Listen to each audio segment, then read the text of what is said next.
Hi friends, welcome back to study classes. तो एक बार फिर से आपका स्वागत है हमारी इंटरव्यू टॉपर सीरीज में। और आज हमारे साथ रोहित राणा जी जुड़े हुए हैं, जिन्होंने इस बार के यूजीसी नेट दिसंबर 2023 एग्जामिनेशन में मैनेजमेंट के अंदर अपने जेआरएफ के गोल को अकम्प्लिश किया। तो सबसे पहले तो मेनी मेनी कॉन्ग्रेचुलेशंस, बहुत बहुत बधाई, आपने अपने गोल को अकम्प्लिश किया, अचीव किया। Thank you sir. Thank you so much sir. तो रोहित, आप एक्सपेक्ट कर रहे थे एग्जामिनेशन देने के बाद कि इस बार जेआरएफ हो जाएगा? Yes, definitely, sir. Actually, the paper is so simple as compared to the previous question.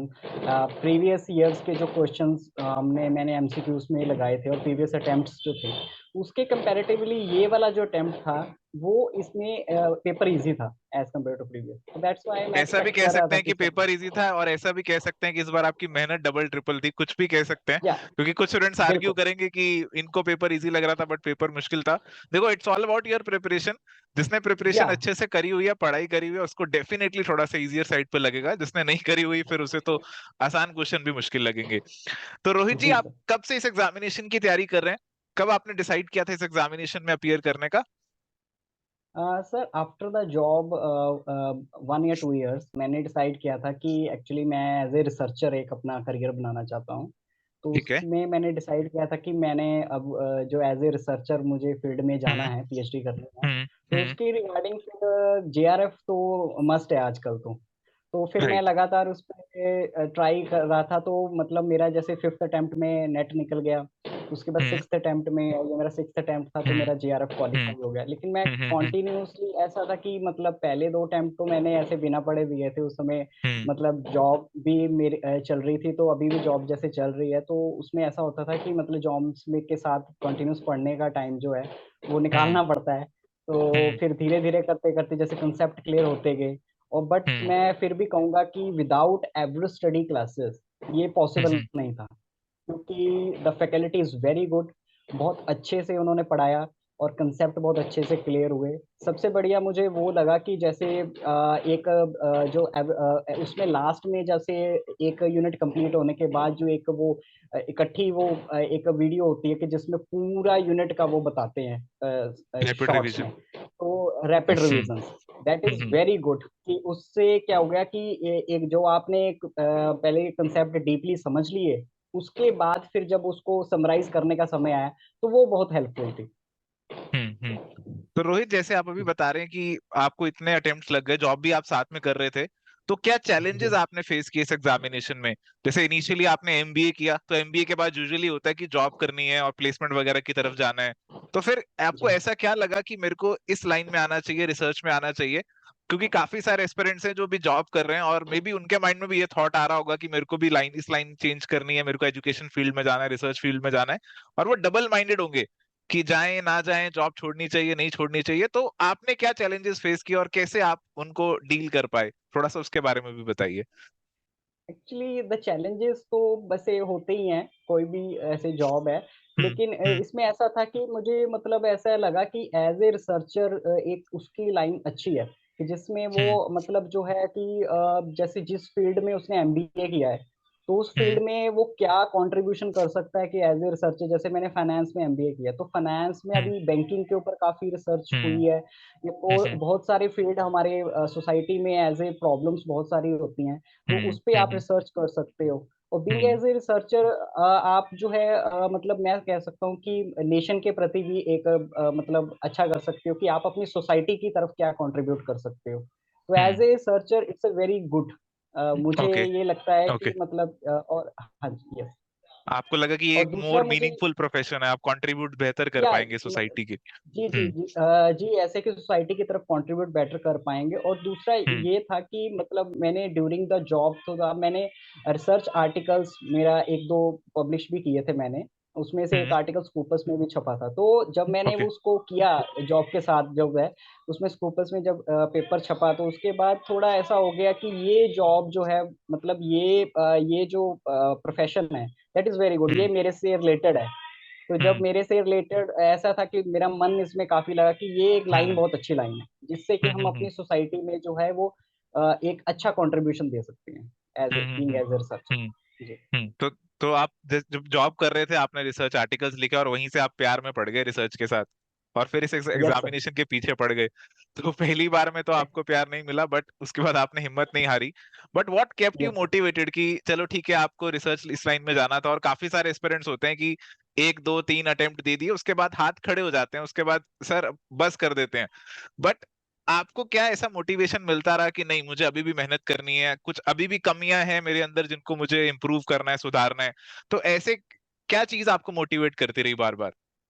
Naturally जब अटेम्प्ट्स पे अटेम्प्ट दे रहा था, तो जब बीच में हर बार अटेम्प्ट्स जो था वो 5 या 6 मार्क्स से ही रहता था मेरा नेट का, जी, जो पिछली नेट बार था। मेरी रोहित तो जी से वो बात हुई थी पिछले एग्जामिनेशन के बाद, तो उन्होंने मेरे को बताया था कि सर एक क्वेश्चन अगर मेरा ठीक हो जाता ना, तो मेरा जेआरएफ हो गया था।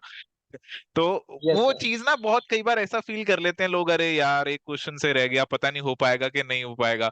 But Rohit kept himself motivated कि अरे एक क्वेश्चन से रहा है, तो अगली बार तो मैं ज्यादा मार्क्स से इसको पीछे छोड़ दूंगा, और इस बार उन्होंने किया भी है ऐसे। तो बताइए क्या चीज जी आप बता रहे थे मोटिवेशन के बारे में? सर, मोटिवेशन ऐसे कि जैसे जैसे मतलब वो 5 या 6 मार्क्स पीछे रह रहा था, तो उतना ही मुझे और मोटिवेट हो रहा था कि यार ठीक है, अब बहुत क्लोज हूँ। तो हम्म। अभी उसके बाद एमसीक्यूज लगाने स्टार्ट किए। जब भी आप एमसीक्यू लगाएं तो प्रॉपर उसमें जो 4 ऑप्शंस दिखाए जाते हैं, उन 4 ऑप्शन, जब भी आप प्रीवियस ईयर क्वेश्चन लगाएं, उनमें जो 4 ऑप्शंस वो एमसीक्यू में दिखते हैं, उन 4 ऑप्शंस की क्या क्या, उसको डीपली अंडरस्टैंड करें। देन उसके बाद जो है आपको क्वेश्चन ऑटोमेटिकली समझ आ जाएगा हम्म। जो कंसेप्ट क्या। एक्चुअली कई बार क्या होता है कि हमें क्वेश्चंस में ऐसा लगता है कि दो ऑप्शन सही है, ये भी हो सकता है कि पेपर के टाइम में इतना प्रेशराइज होता है, सिचुएशन ऐसी होती है। लेकिन अगर आपने अच्छे से एमसीक्यूज लगाए, आपके डीपली कंसेप्टेड क्लियर हैं, so that's it's very easy exam, अगर आपने अच्छे से पढ़ाई की है, एमसीक्यूज लगाए हैं। जी। और जी। मतलब ये है कि सिंपली इसमें ये है कि अगर आप अपने लक्ष्य के प्रति ऑनेस्ट हैं, तो आपका एक ना एक दिन वो लक्ष्य ज़रूर प्राप्त होगा।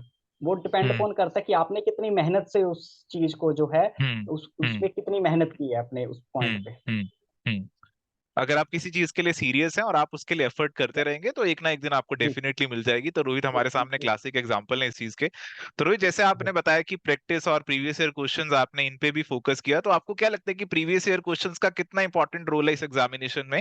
क्योंकि काफी सारे स्टूडेंट्स एक बार सोचते हैं कि पढ़ाई करते रहते हैं, प्रीवियस ईयर क्वेश्चंस तो पहले आ चुके हैं, दोबारा थोड़ी वही सेम पूछ लेंगे, इस अप्रोच के साथ जाते हैं एग्जामिनेशन में। तो आप उनके लिए क्या कहना चाहेंगे? प्रीवियस ईयर क्वेश्चन से ऐसा होता है कि एक माइंडसेट ऐसा डेवलप हो जाता है कि इस तरह का क्वेश्चन आता है। नोट डाउट, बहुत कम प्रोबेबिलिटी होती है कि प्रीवियस ईयर क्वेश्चन रिपीट हो जाए। प्रीवियस ईयर क्वेश्चन एक माइंडसेट बनाने का काम करते हैं कि इस लेवल का एग्जाम आ सकता है।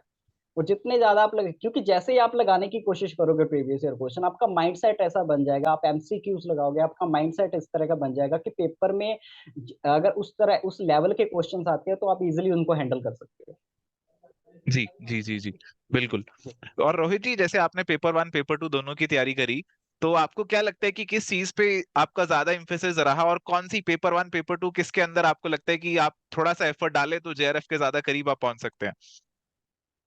बेसिकली मैं ये कहना चाहता हूँ, दोनों ही अपनी जगह बहुत इंपॉर्टेंट है। हम्म। ऐसा क्या होता है कि आपकी सब्जेक्टिव पेपर के ऊपर भी कमांड जो है ठीक होनी चाहिए, और हम्म। पेपर वन भी जो है ठीक होना चाहिए। लेकिन मैं कहूँगा कि अगर आपको जेआरएफ क्वालिफाई करना है, तो पेपर वन पे आपकी कमांड जो है वो हम्म। ठीक होनी चाहिए।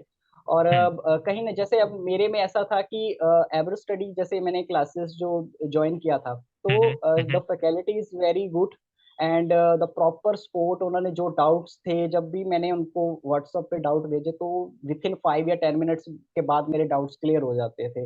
वो कुछ उनकी तरफ से रिस्पॉन्स आ जाता था, या कई बार वो बिजी होते थे, तो वो विद इन 1 डे के अंदर भी वो डाउट्स क्लियर हो जाते थे।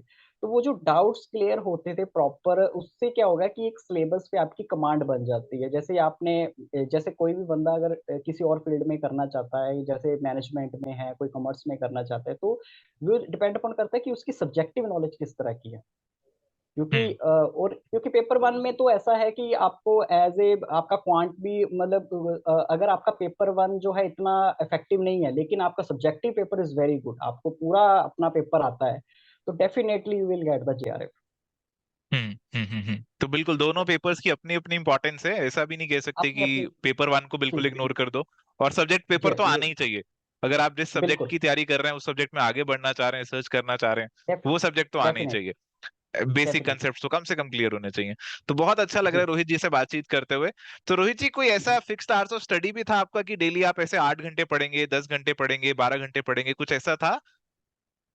सर जॉब के दौरान तो काफ़ी वैसे मैंने रखा हुआ था कि मंडे टू फ्राइडे जैसे होता था कि जॉब है, तो मंडे टू फ्राइडे में ऐसा होता था कि मैंने 4 आवर्स देने ही देने हैं इसमें, हम्म। जॉब के बाद। और जिस दिन जैसे हॉलिडे होता था, संडे हो गया जैसे हो गया, सैटरडे भी कई बार हॉलिडे हो जाता था, तो उसमें मैं फुल डे देता था अपना। जी जिस दिन हम जी जी फ्री हैं जी। उस दिन फुल डे देना पड़ेगा। लेकिन अगर मैं एवरेज से कह के चलूँ, अगर रोज का बंदा अपना 6 आवर इसको दे, तो विल हम्म डेफिनेटली क्रैक वो। अगर आप अपने 6 आवर भी दे रहे हैं, हम्म तो हम्म डेफिनेटली अगर एवरेज से अगर एवरेज से चलें आप। हम्म जी। हम्म। जी। तो रोहित जी, आपने इस एग्जामिनेशन में जैसे इतना एक्सपीरियंस गेन किया, तो एक अगर कोई नया एस्पिरेंट है, वो ये जानना चाह रहे कि वो मैनेजमेंट के अंदर नेट या जेआरएफ क्रैक करना चाह रहे, तो ऐसी क्या गलतियां हैं जो आपने करी और चाहेंगे कि वो ना करे, उसका जो नेट या जेआरएफ का गोल है उसे थोड़ा सा जल्दी अगर वो कंप्लीट कर पाए, तो क्या गलतियां अवॉइड करनी चाहिए एक एस्पिरेंट को? गलतियाँ सर ऐसा है कि पहले तो इट्स एग्ज़ाम की, जब भी हम कोई एग्ज़ाम के तरफ पेपर भरते हैं, तो ये नहीं कि चलो कि आप पहली बार पेपर देने ऐसे ही चले गए कि हम्म मतलब कोई बात नहीं, हम पेपर का लेवल देखने चले गए। पेपर का लेवल आप तब तक नहीं देख पाओगे जब तक आपको नॉलेज नहीं है पेपर के बारे में, आपको हम्म सब्जेक्टिव नॉलेज नहीं है। आपको हम्म सब्जेक्टिव नॉलेज है अपने स्टडी के बारे में, जो आपने एमबीए में पढ़ा हुआ है।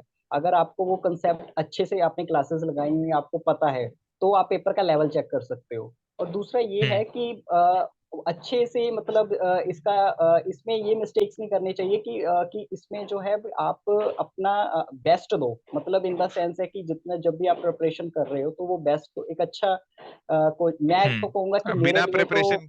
हाँ हाँ। बिना प्रिपरेशन के ऐसा नहीं होगा कि चलो ठीक है एग्ज़ाम भर दिया, अब कोई बात नहीं, एक दिन किताब उठाई, दूसरे दिन बिना किताब नहीं उठाई, हाँ, तो बिना ऐसा प्रिपरेशन नहीं के तो जाएगा। ऐसे ही लगेगा आपको कि अगर मैं पढ़ के जाता तो पास हो जाता।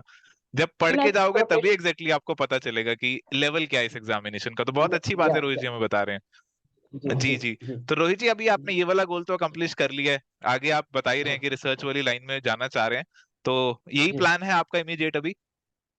यस सर, ये मेरा प्लान है एज़ अ रिसर्चर, मतलब क्योंकि ओके ओके। एक मतलब हाँ जी, यस। जी जी, we wish you all the very best. आप अपने अगले गोल्स को भी डेफिनेटली फटाफट से अचीव कर लें। और रोहित जी, जी। जाते जाते आपसे कुछ फाइनल वर्ड्स ऑफ विजडम, कुछ फाइनल चीजें जो आप कहना चाहेंगे फ्यूचर एस्पिरेंट्स को, जो कि आप आपसे सुनना चाह रहे होंगे, कुछ फाइनल वर्ड्स ऑफ विजडम। मैं कहूँगा कि अगर उनको मेरा तो एक्सपीरियंस ये है कि अगर उनको मैनेजमेंट में जैसे मैंने एज़ ए मैनेजमेंट में निकाला है, तो average study classes the best classes. मतलब कॉमर्स में, मैनेजमेंट में मेरा एक्सपीरियंस है, क्योंकि without their faculty support, without इसके ये पॉसिबल था ही नहीं। मतलब क्योंकि उन्होंने बहुत कंसेप्ट मेरे बहुत डीपली उन्होंने कंसेप्ट बहुत अच्छे से क्लैरिफाई किए कि एक बार सिलेबस के ऊपर कमांड बन गई। अगर सिलेबस के ऊपर आपकी एक बार आपकी जो है कमांड बन जाती है, तो आप डेफिनेटली कोई भी एग्ज़ाम क्रैक कर सकते हैं। जी। जी जी जी और जी। तो मैं रोहित बस ये जी। कहूँगा कि मैं बस इतना हम्म, कहूँगा कि आप कोई भी एग्ज़ाम दें, बस ये है कि उसकी तरफ ऑनेस्टी के साथ मेहनत करें प्रॉपर। क्योंकि कोई भी एग्ज़ाम का लेवल है, वो आपसे उतनी ही प्रिपरेशन माँग रहा है, जितना अपने मतलब अब ये नहीं है कि आप कोई भी एग्ज़ाम कर रहे हैं, लेकिन आप प्रॉपर उसको टाइम दें। प्रॉपर उसकी तरफ जी सीरियसनेस से जो है जी एक लक्ष्य की तरफ बढ़ें। जी। जी जी जी। बिल्कुल, तो सीरियसनेस आपके अंदर होनी चाहिए, बाकी प्रॉपर मेंटरशिप गाइडेंस के लिए तो वी आर ऑलवेज अवेलेबल। तो ये दोनों चीजें अगर मिल जाएं तो शायद आप अपने गोल को अकम्प्लिश फटाफट से जल्दी से भी कर सकते हैं। तो बहुत अच्छा लगा यस। रोहित जी से बातचीत करते हुए। तो रोहित जी, अब आपसे थैंक यहाँ पे अलविदा लेते हैं। बहुत बहुत शुक्रिया हमारे साथ आज जुड़ने के लिए, समय निकालने के लिए। ये जॉब पे थे और जॉब से आके इन्होंने टाइम दिया, तो बहुत बहुत शुक्रिया आपका कि आज आप हमारे साथ जुड़े, अपनी एक्सपीरियंस को शेयर किया।